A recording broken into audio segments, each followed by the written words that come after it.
adulta, para dar cumplimiento a la obligación impuesta por el artículo 14 de la Ley de Responsabilidad Social.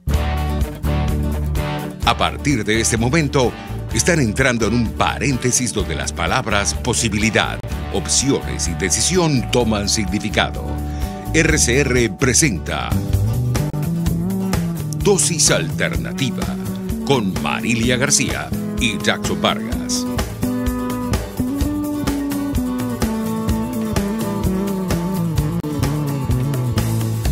Amigos, ¿qué tal? Sean bienvenidos como siempre a este su espacio Dosis Alternativa. Les saludamos Jackson Vargas y Marilia García. Recuerden que pueden interactuar con nosotros a través de nuestras redes sociales en Twitter por @RCR750, sintonizarnos en vivo a través del Periscope, Facebook Live y vernos a través de nuestra página web rcr.tv, la radio que se ve. Amigos, ¿sabían que en nuestro país más de 20% de la mortalidad es consecuencia de las enfermedades cardiovasculares que constituyen la primera causa de muerte? Dentro de este tipo de enfermedades, el infarto al miocardio tiene la mayor incidencia. Pero para conocer un poco más sobre este tema, tenemos en la línea telefónica a Elsie Rodríguez de Roa, cardiólogo, especialista en hipertensión arterial y miembro de la Sociedad Venezolana de Cardiología. Bienvenida, doctora. Gracias por acompañarnos, doctora. Vamos a entrar en materia, como siempre lo hacemos, definiendo un poco los conceptos, ¿no, Marilia? Así es. ¿Qué es un ataque cardíaco o infarto al miocardio? ¿Qué lo produce? El infarto es la necrosis o muerte del músculo cardíaco por el cese del flujo de sangre que llega a ese músculo a través de las arterias coronarias. Cuando estas se tapan, no le llega oxígeno al músculo y el músculo muere y deja de trabajar. Eso es un infarto. Y ese infarto, ese proceso o esa etapa final que conocemos como infarto, tiene un proceso, ¿no? Eso no es de la noche a la mañana. Hay varias circunstancias que van creando ese mundo propicio para que se dé esta triste realidad que lleva a la final de la muerte. Marilia, no sé si ibas a hacer otra pregunta. Sí, ¿por qué se produce el infarto? Que tú lo preguntaste y la doctora, para que nos responda. Okay. Las arterias coronarias, como cualquier arteria del cuerpo humano, que las tenemos en todo el cuerpo humano, tienen unas paredes lisas y una luz por donde pasa la sangre, que es el flujo de sangre, que transporta todo lo que necesitan todos los tejidos.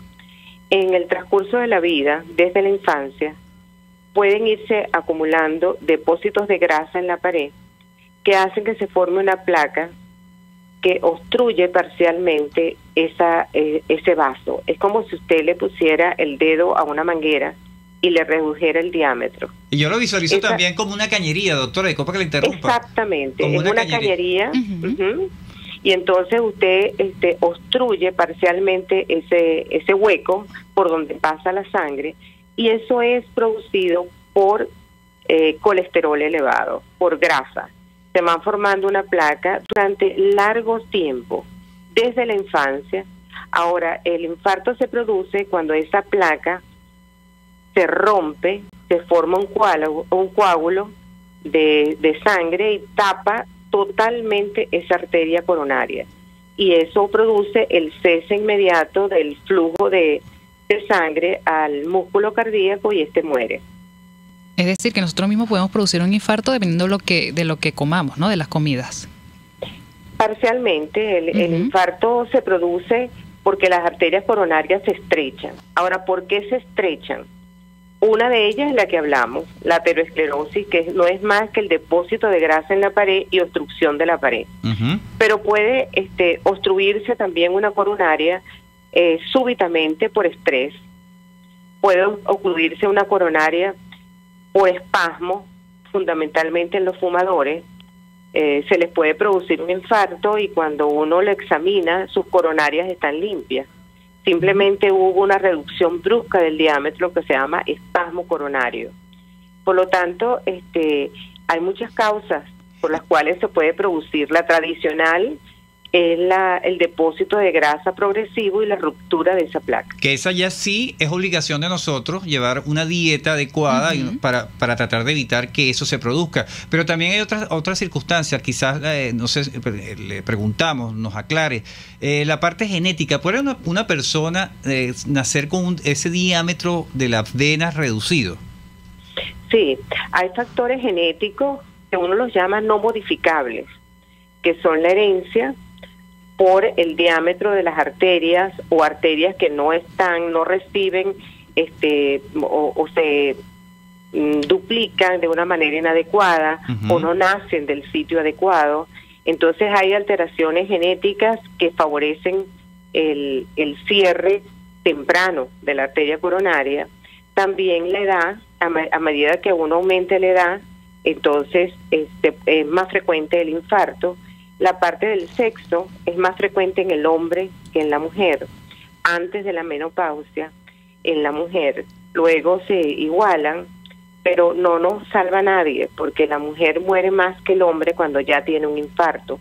Estos factores no son modificables, por lo tanto están allí, los tenemos que conocer, pero no podemos hacer nada para cambiarlos. Sin embargo, existen factores que uno sí puede cambiar, que son los modificables. Fundamentalmente, no fumar, el control adecuado de los niveles de colesterol en sangre, los niveles de presión arterial, los niveles de azúcar en sangre, hacer un ejercicio regular, suave, en sitios adecuados, y una dieta saludable que incluya frutas y vegetales todos los días. Eso es bien Esto importante. sería la prevención. Así es. Es la prevención, pero son los factores: una dieta inadecuada, no hacer ejercicio, fumar, tener colesterol elevado, son factores que propician la aparición de estas placas y la aparición del infarto. Y le pregunto, doctora, en esta parte de que nadie se escapa a esta circunstancia, ¿qué tan de cierto o qué tan de mito es que las personas obesas son más propensas que los delgados a un ataque cardíaco? Depende de la obesidad. Hay obesidad que son metabólicamente adecuadas.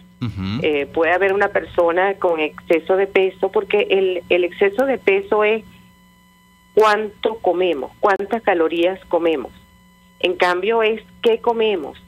Entonces, si una persona puede tener un incremento de peso, no extremo, por supuesto, sino un sobrepeso o obesidad leve, pero que realice un ejercicio regular, que coma en forma saludable, que no fume, y esta persona no necesariamente va a tener un infarto. Y puede haber un delgado que, como es delgado, come lo que quiere y come en forma inadecuada, no hace ejercicio y fuma, y también le va a dar un infarto. Por lo tanto, los factores de riesgo los conocemos y los tenemos que controlar, pero no es un criterio de que todo obeso va a ser hipertenso, infartado, diabético, sino que uno tiene que saber comer y saber hacer una dieta saludable, y fundamentalmente el manejo del estrés. Porque todo es importante. Usted puede ser delgado, no fumar, hacer ejercicio, un deportista, y sin embargo tener un infarto. Entonces hay variables que no las tomamos en consideración y son muy importantes. Está descrito el infarto por estrés agudo. Así es, doctora. ¿Y cuáles son esos síntomas o señales que nos indican que una persona está sufriendo un infarto? Bien, hay síntomas que pueden preceder al infarto y que son importantes. El clásico, no todo el mundo lo tiene, es una opresión en el tórax, como si a uno le pusieran un peso encima. Los pacientes describen, es como si me estuvieran machacando, apretando, y que no se modifica ni con el movimiento ni con la respiración. Uno no lo puede identificar, sino realmente es como si uno le hubieran puesto una piedra encima del tórax. A veces ese dolor puede ser irradiado a la espalda, a la mandíbula, al brazo izquierdo, pero pueden, inclusive en la mujer, hay síntomas no específicos. Pueden haber náuseas, dolor en el epigastrio, en la parte superior del abdomen, como si fuera una gastritis. Muchas veces nosotros aceptamos pacientes que pasan directamente del gastroenterólogo al cardiólogo y viceversa, porque el dolor es muy parecido. Entonces, y el dolor en el brazo izquierdo también siempre es el más predominante. Puede ser irradiado al brazo izquierdo. La dificultad para respirar, muchas mujeres dicen, es que yo no tenía problemas y ahora siento cansancio, fatiga. Son síntomas inespecíficos, sobre todo en la mujer. Claro. Bueno, amigos, estamos conversando con Elsie Rodríguez de Roa, cardiólogo especialista en hipertensión arterial y miembro de la Sociedad Venezolana de Cardiología, sobre qué es un infarto o ataque cardíaco. Doctora, le invitamos por supuesto a permanecer allí. Vamos a la pausa y ya regresamos. Volvemos en breve con más Dosis Alternativa. Porque en la gama de posibilidades, usted toma la decisión. Solo por RCR 750 AM y rcr.tv. Puede seguir nuestra programación a través de rcr.tv, la radio que se ve. K-Export te ofrece el servicio de reempaque totalmente gratis y consiste en consolidar tu carga en el menor volumen posible para que llegue en perfecto estado y economizar el costo de tu envío. Infórmate por su correo info@kexport.net o llama en Panamá al 507-6020, 507-1927. En USA 1305-514-2500. K-Export cubre todo el territorio nacional. K-Export, déjalo todo en nuestras manos. Si buscas bienestar, deshacerte del dolor y fortalecer tu musculatura de forma correcta, ven a Global Therap, donde nuestros fisioterapeutas desarrollarán para ti el tratamiento más efectivo para tu pronta recuperación. Fíjate bien, porque Global Therap es solo uno. Teléfono 0212-461-9087. Global Therap y despídete del dolor.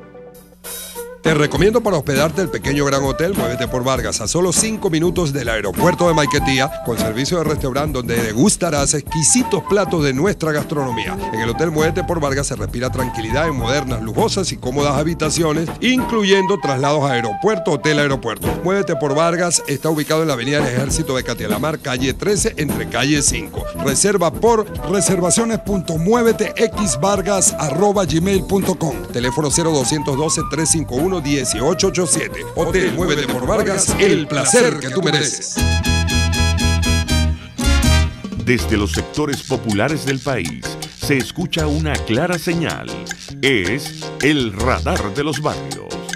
Evelyn Martínez y la red de ciudadanos le invitan a identificar amenazas, ubicar soluciones y hacer seguimiento eficiente a las problemáticas de cada sector. Un espacio contra la polarización donde se construye de abajo hacia arriba y de adentro hacia afuera. El radar de los barrios, de lunes a viernes, a partir de las 10 de la mañana, solo por RCR 750 AM. Les estamos presentando Dosis Alternativa con Marilia García y Daxon Vargas. Solo por RCR 750 AM y rcr.tv, la radio que se ve. Amigos, estamos de regreso en Dosis Alternativa, conversando hoy sobre qué es un infarto o ataque cardíaco, la importancia de cómo actuar. Para ellos nos acompaña vía telefónica Elsie Rodríguez de Roa, cardiólogo especialista en hipertensión arterial y miembro de la Sociedad Venezolana de Cardiología. Doctora, ya en el segmento anterior conocimos más o menos cuáles son los síntomas, cuáles son las causas, pero ¿cómo debemos actuar si somos víctimas, Dios no lo quiera en todo caso, de un ataque cardíaco? Yo como persona... Si sentimos esos síntomas que nos describió la doctora. Y estamos en ese proceso viviendo esa angustia, ¿qué debemos hacer? Lo primero es saber que cada 30 minutos en Venezuela muere un venezolano por infarto. Y que una cuarta parte de ellos muere en forma súbita, o sea que no podemos hacer absolutamente nada. No hay capacidad de reacción. Entonces debemos prevenir ese infarto. Toda mujer después de los 55 años, a los 55 años, el hombre a los 45 años como mínimo, debe tener un control anual con un electrocardiograma y sus exámenes de laboratorio, evaluar sus factores de riesgo para prevenir el infarto. Entonces eso es lo importante.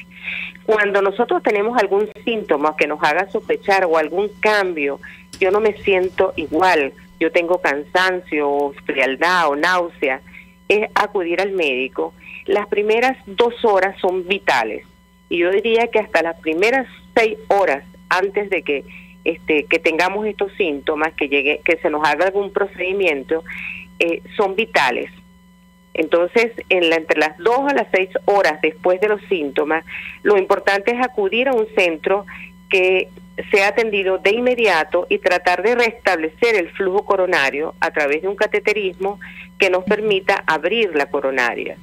Si esto no es posible, entonces aplicar estrategias farmacológicas que permitan disolver el coágulo. Acuérdense que dijimos que el infarto se produce por un coágulo o una ruptura de una placa. Claro. Entonces el médico que te trata, entonces instala un tratamiento agresivo con anticoagulante, disolver ese coágulo, disminuir el trabajo cardíaco de una manera supervisada, reducir el colesterol, estabilizar las placas es vital para tratar de impedir el mayor daño de ese músculo. ¿Cuánto músculo se muere?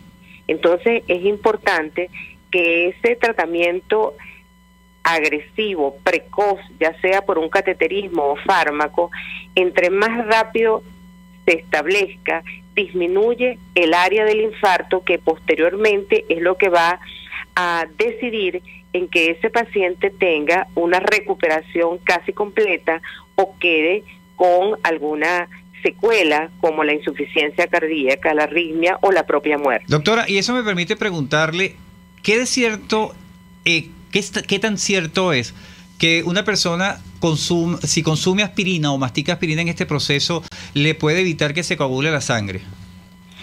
La estrategia de la aspirina o algún anticoagulante o antiagregante es para disolver el coágulo. Como le digo, lo ideal en las primeras 2 horas, entre las 2 o 6 horas, es estabilizar, abrir esa coronaria para poder restituir el flujo hacia la coronaria, y eso es precedido por un tratamiento anticoagulante o antiagregante que permita disolver el coágulo y establecer el flujo a través de unos tubos que se instalan, que se llaman stent, que simplemente abren la coronaria y restituyen el flujo al área que no está recibiendo sangre. Claro. Es decir, que si estamos frente a una persona que está sufriendo estos síntomas, en mi caso, que la mayoría de mi familia son hipertensas, a un infarto, lo primero es sacarlo a un médico. No podemos aplicar ni siquiera alguno de los primeros auxilios en casa. Exacto, pero vamos por parte. La hipertensión arterial no se complica con infarto. ¿Ok? El infarto es colesterol, coágulos de sangre, agregación plaquetaria que forma el coágulo. La hipertensión arterial se complica fundamentalmente con un ictus o con daño renal. Entonces, es verdad que la hipertensión súbita puede romper una placa y desencadenar un infarto, pero el infarto se produce por la presencia de la placa rica en colesterol e inestable. Es importante aclarar eso. Si no hay placa, si no hay una aterotrombosis, la hipertensión súbita se complica de otra forma. Puede dar un ictus, un ACV, lo que se llama corrientemente ACV, o daño progresivo del riñón, pero no infarto. Claro. La idea de este programa es crear como pequeños tips a las personas que nos escuchan, porque es muy común. Yo lo viví de hecho con una vecina que le dio un infarto y lamentablemente falleció, pero en el momento que estaba sufriendo de esa circunstancia no sabíamos qué hacer. Veíamos cómo la persona se colocaba. Exacto, no sabemos cómo actuar y se los pone nervios morada, intentamos darle respiración boca a boca, y simplemente y la sacamos inmediatamente. O sea, fue cuestión de buscar una silla, montarla y sacarla, pero lamentablemente falleció. Entonces, ¿cómo canalizar esa angustia? Es un poco la idea, ¿no? ¿Cómo manejarnos ante esta situación, doctora? El traslado inmediato es básico. Si la persona pierde el conocimiento y hay cese de la función cardíaca, lo que se llama paro, usted puede realizar estrategias que permitan el masaje cardíaco y la respiración boca a boca para restablecer, digamos, las funciones cardíacas. Se puede hacer en casa, si la persona está entrenada. Si la persona no ha perdido conocimiento y tiene sus medicamentos en casa, usted puede dar algún medicamento que permita la anticoagulación. Por ejemplo, si tiene clopidogrel, puede dar 150 miligramos de clopidogrel si no llega de inmediato. El problema que tenemos en Venezuela es que el traslado tiene que ser inmediato y muchas veces eso no se cumple. Tendría que tener en casa un anticoagulante o antiagregante como el clopidogrel y dar 150 50 miligramos, 3 tabletas de antiagregación de ADCA de la aspirina o de clopidogrel, pero si usted no tiene eso, no puede hacer absolutamente nada, sino el traslado. Claro. Bueno, porque es que es importante todo esto también en el caso, vamos a la responsabilidad de la familia. Si tenemos en casa un paciente que sabemos que está en este tratamiento, la familia tiene que involucrarse y saber cómo actuar ante esto, ¿no, doctora? Exacto, pues parte de la educación a la familia, al hogar, a los que trasladan en ambulancia. Las ambulancias en otros países tienen las herramientas como para colocarle al paciente algún medicamento anticoagulante, oxígeno, respiración artificial, y llegan antes de los 10 minutos al hogar. El problema que tenemos es ese, que usted llama a una ambulancia y probablemente no llegue antes de los 10 minutos, y entonces usted pierde un tiempo muy valioso. Entonces hay que sacar a ese paciente de inmediato si está consciente. Si ha perdido el conocimiento en forma súbita, es poco lo que usted puede hacer en casa, solamente de inmediato hacerle, si está entrenado, que para eso existen muchas actividades que se pueden hacer en la comunidad, en los sitios médicos, de talleres de rehabilitación, de recuperación de un paciente que ha perdido el conocimiento en forma súbita, como son el masaje cardíaco y la respiración artificial. ¿Cómo hacerlo? Así es, doctor. ¿Y cómo debe ser la vida de un paciente que sobrevivió a un infarto? Lo primero es decirle que si el infarto es pequeño, usted se puede recuperar en forma completa y incorporarse a su vida rutinaria. Si el infarto es grande, entonces probablemente usted queda con alguna secuela, pero tenemos herramientas farmacológicas para restituir en gran medida la capacidad cardíaca. Y lo importante es saber que hay equipos que se llama rehabilitación cardíaca, que son equipos de diferentes disciplinas, psicólogos, nutricionistas, rehabilitadores en ejercicio, cardiólogos, que le permite, porque a uno le da miedo incorporarse al ejercicio, a sus relaciones sexuales con su pareja, al trabajo, miedo a dormir, como un trauma, porque piensa que se le puede. Entonces hay un equipo que lo ayuda a restablecer todas esas capacidades psicológicas, nutricionales, de ejercicio, no fumar, que le permita a usted, que ya sobrevivió a un infarto, lo más importante, que no aparezca un nuevo infarto en corto tiempo. Claro, porque si aparece en corto tiempo, la capacidad es más riesgoso. Es más riesgoso. Exactamente, porque el problema es de las arterias y no hay una sola arteria coronaria. Hay arterias en todo tu cuerpo y hay varias arterias coronarias. Lo mismo que te pasó en una arteria que puede ser pequeña la primera vez o grande, puede aparecer en otra arteria coronaria. Entonces, prevenir un siguiente infarto es un tratamiento agresivo que tiene el individuo de tomar la conciencia de que debe cambiar. Y de cambiar no es fácil. Entonces usted no le puede decir a un gerente, es que tú no vas a, tienes que dejar el trabajo, tienes que evadir el estrés, tienes que evadir la agresión, la rabia. No, probablemente eso le requiera una atención supervisada de un psicólogo, de una nutricionista que le permita a la persona cambiar el estilo de vida. Así es. Bueno, doctora, lamentándolo mucho, llegamos al final de nuestro programa. Sus redes sociales antes de finalizar. @Elsie de Roa y Elsie de Roa por Facebook. Bueno, le damos las gracias a la doctora Elsie Rodríguez de Roa, cardiólogo especialista en hipertensión arterial y miembro de la Sociedad Venezolana de Cardiología, por habernos dado toda esta información con respecto a los infartos cardíacos, cómo debemos actuar y sobre todo prevenirlos. Así es. Estuvimos trabajando para ustedes en la Dirección General de la Estación, Jaime Nestares. En la gerencia de producción, Wilixa Arcaya. En los controles, César Arteaga. En la producción, Leonel Espinosa. Recuerden que pueden seguir interactuando con nosotros a través de nuestras redes sociales en Twitter por @RCR750 y también vernos a través de nuestra página web rcr.tv, la radio que se ve. Les invitamos a que continúen ahora con el Radar de los Barrios. Hasta aquí, esta emisión de Dosis Alternativa. Nosotros